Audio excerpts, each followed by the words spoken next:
Hey everybody, I'm Chris, and I'm bringing you Boggles.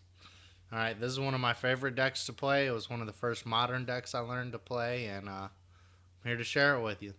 So, none of the creatures on their own are initially that impressive. So, we're going to start off with the Glade Cover Scout. It's a 1-1 hexproof. Nothing fancy. We got a 1 of Solana Ledgewalker.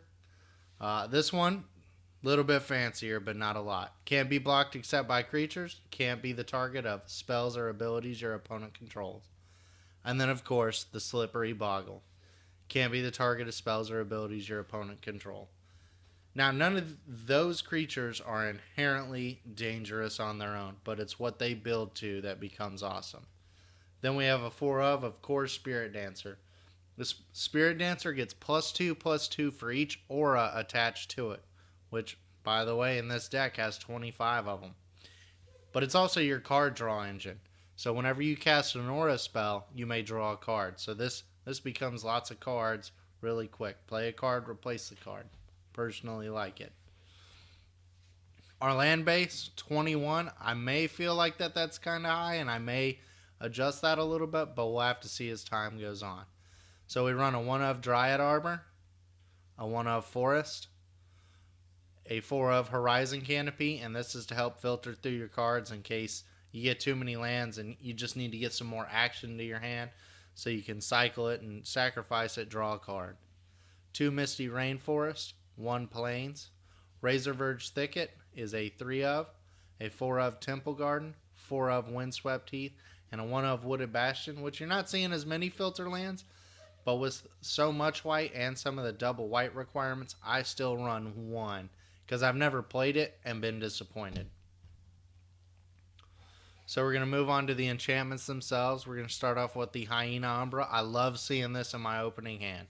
It's one of my favorite enchantments to get down fast and early. It gives me +1/+1 and first strike, and then it has a totem armor, which says if enchanted creature would be destroyed, instead remove all damage from it and destroy this aura. So this, if you can get this on a core Spirit Dancer, well, now you have something getting really big, really fast. It can move around some of the removal of the format. You'll just end up removing this aura instead. We also have a 4 of Spider Umbra. So this gives us 8 totem armor effects. And it also works on some of the more devastating cards you see, like Engineering Explosives. You will lose your enchantments, but the creature will survive. The totem armor does replace the effect of like Engineering Explosives. We run a 4 of Rancor, which is +2/+0 and trample. And if it were to be put in a graveyard from the battlefield, return Rancor to your hand. So this is some form of recursion. Not super relevant, but it helps. It helps if you have 2 creatures, you're suiting them up to try and diversify it to fight through all this. We have a 2 of Griff's Boon, +1/+0 and flying. So I've slowly started tailoring it to stuff like this with flying. Uh, I've started to move this way because there's less creatures with flying in modern, so you can get those points of damage across faster. We have a 4 of Daybreak Coronet, which is +3/+3, has first strike, vigilance, and lifelink. So it has a lot of text, but it also has some text that takes away, that makes it stringent, which is enchant creature with another aura attached to it. So I can't attach this unless I have another aura with it to it. And the bad part is you can get 2 for 1 if they have something, say, like Natural State. They can hit the other enchantment, and the Daybreak Coronet will fall off too. But if you have more than one, I mean, it's all upside. This card is what I consider the strongest card in the deck. It is Ethereal Armor. It's +1/+1 for each enchantment you control and has first strike. So you have 25 enchantments. So just one of these on a creature with 4 enchantments, and then the Ethereal Armor makes the 5th. That's 5 power just off one card. So you can see how strong this card can get, and then you figure it with something like Griff's Boon. If they don't have flyers, that's just 5 power straight over the top. You know, they can't block it, they can't answer it. It's really good in my opinion. or even with Rancor, where you can just push through. You're going to kill something of theirs and assign some leftover damage. Now, before I go into the other ones, we're going to go into my one of sorcery. Open the armory. It says, search your library for an aura or equipment card, reveal it, and put it into your hand. Then shuffle your library.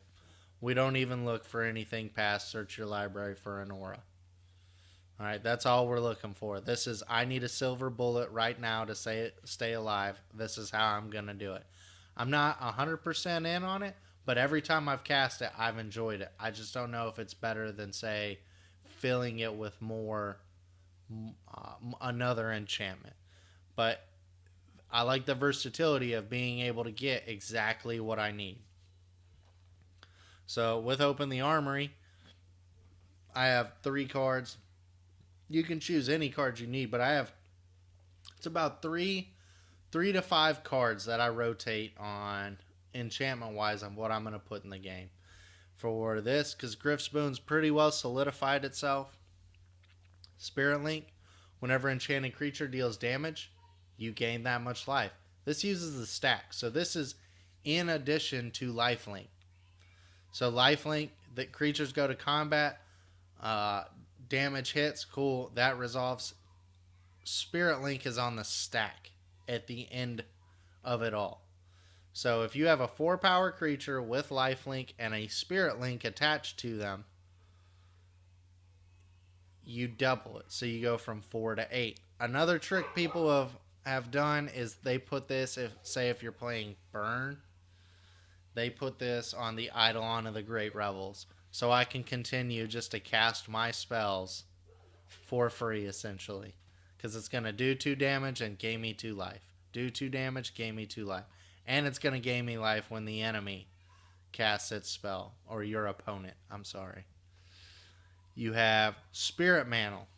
Enchanted creature gets +1/+1 and has protection from creatures. So you have free blocks, essentially, unless they have trample. And you have another form of evasion to get around. Because usually the field is kind of cluttered up.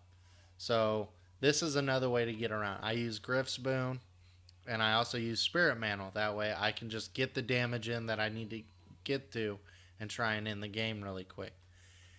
And then finally is Unflinching Courage, which is colorless, green and a white. Enchanted creature gets +2/+2 and has trample and lifelink. So it has a lot of text on it. It's a little bit higher investment. I play with this one coming in and out a lot. It depends on what I expect to see there. If I'm just feeling like there's going to be a lot of control, I don't like to play this. I like to play against control with mostly 1-drops, and then the Daybreak Coronet at 2, because I feel just more efficient that way. And that's how you kind of grind out the control matchups. So that's our enchantments. My one of sorcery and my lands. Next we have the sideboard. We have a 4 of Leyline of Sanctity. Natural State, 2 of. A 2 of Path to Exile. 1 of Pithing Needle. 2 Rest in Peace. 1 Rule of Law. 1 Spellskite. And 2 Stony Silence. So we'll start off with the Leyline of Sanctity. I might bring a couple of these in, maybe all 4 for burn, depending on if they're on an extremely aggressive. If they're a little bit more creature heavy, I might only bring in 3 of or a 2 of. But the big one this is for is the Green-Black X decks. So those Green-Black X decks have hand disruption, and you're going to get a lot of 1-creature hands. And if you have this in your opener, it's safe to keep. If you're going to play a Green-Black X deck and they're going to have some sort of Thoughtseize, some sort of Inquisition of Kozilek, they're probably going to rip it. This gives you that insurance. This is one of your biggest insurance, because these Green-Black X decks, on the hand disruption, they are the hardest matchups you're going to play. Beyond turn 1, turn 2 with the hand disruption, I personally don't think it's that bad.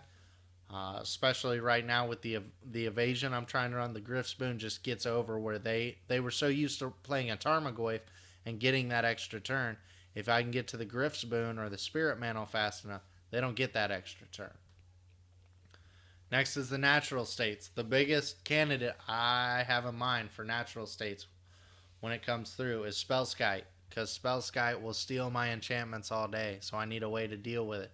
Natural state's a very cheap, very efficient way to do that. It also, if Infinity against Affinity, if they get a cranial plating out, this is a good way to deal with a cranial plating.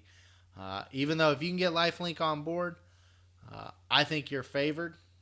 You have the Spider Umbra for the reach in case they try and go on infect damage, and you have First Strike to just kill their Nexus usually. Because by the time you're getting there, odds are your creature is going to be 10 power or more. So the natural state for the Spellskite is one of the number ones. Cranial plating is a number two target, but I feel like if you just get the lifelink on board, you're gonna win that match. Path to Exile, cheap, efficient removal. You might have a creature lower in power. You had a little bit slower of a draw. This is kind of a way just to clear it out of the way and go, because you're kind of playing Tetris, but you're assembling Megatron with this deck. You know, you're not trying to build lines. You're trying to make something as big and as powerful as possible. If you have a little bit slower, maybe you end up with a 2-drop and a 3-drop. This is a way just to clear the field out first, get those points of damage in, and keep going. Pithing Needle. I bring Pithing Needle in for the Green Black X decks. It's going to name Liliana almost every time. Another one is for the name of that deck, Goryo's Vengeance, Borborygmos. I bring this in for Borborygmos because that's their, that's one of their most efficient ways to win. I'm gonna name this. Now they have to find another way to get this off the field so they can go off. Rest in Peace. I'm personally gonna up the numbers. I originally ran this for another deck, but with Dredge becoming so popular, I'm gonna run it for that. It was originally, I had it in there for Living In, because Living In hosed you. If they got to Living In, you were just done. So I brought Rest in Peace, so they were just done as well, or at least slowed them down. I also bring it in against the Control-y Graveyard decks, more like Grixis Control or Grixis Delver. It irritates me not being able to play the cards I want to play. With Snapcaster Mage, they essentially get to play them again. Well, with Rest in Peace, they don't.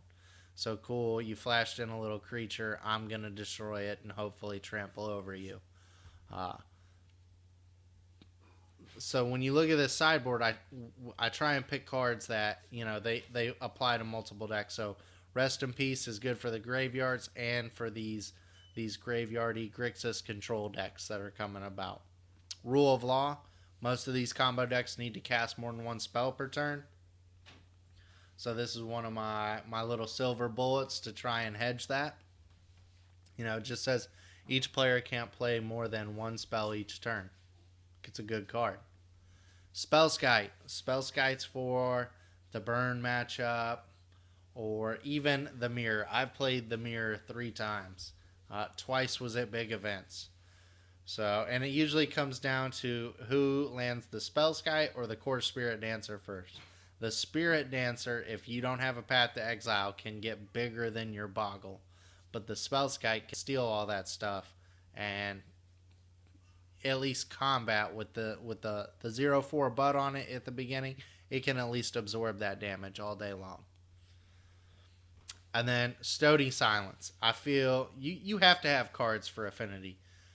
So I have Natural State and Stony Silence to help combat them. I also have Pithing Needle if I want to say like Cranial Plating or something of that nature. So, I try and pick about 4 or 5 cards that are going to be good against all decks. This is what I'm on right now.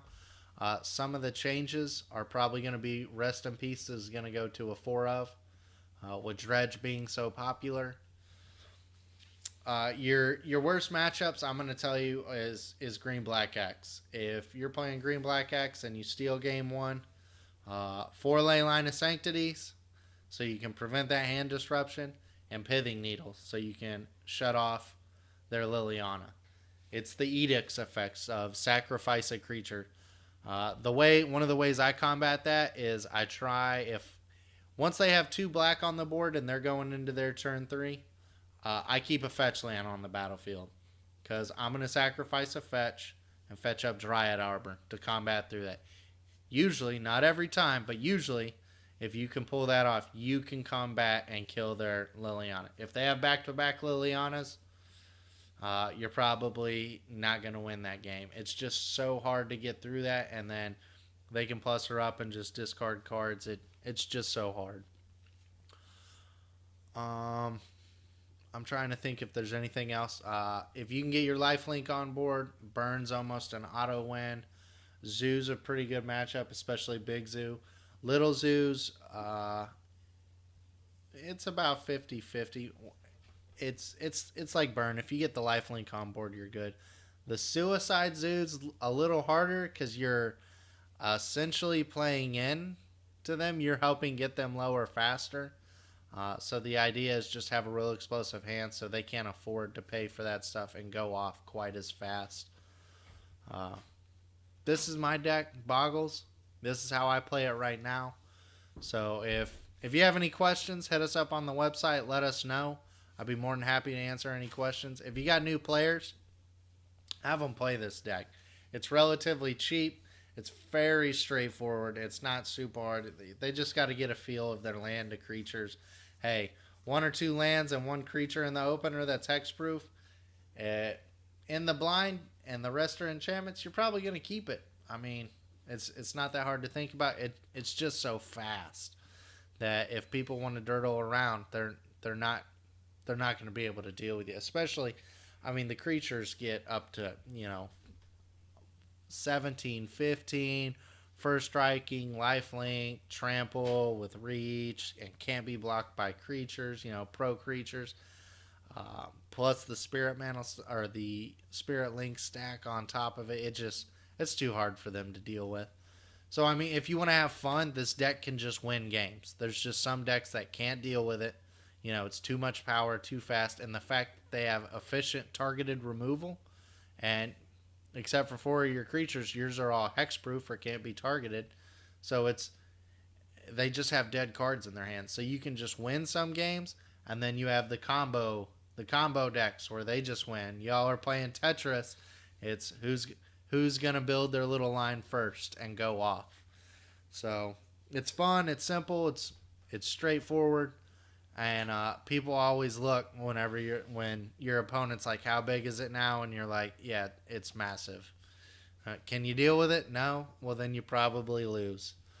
But in the same token, if they get that edict effect, you can just lose too. So if you want a fun deck that's just fun to sleeve up and play, not the most competitive, but can go and just snipe some tournaments here and there or have good showing, pick up Boggles. It's fun. All right, so hit us up on the website if you have any questions.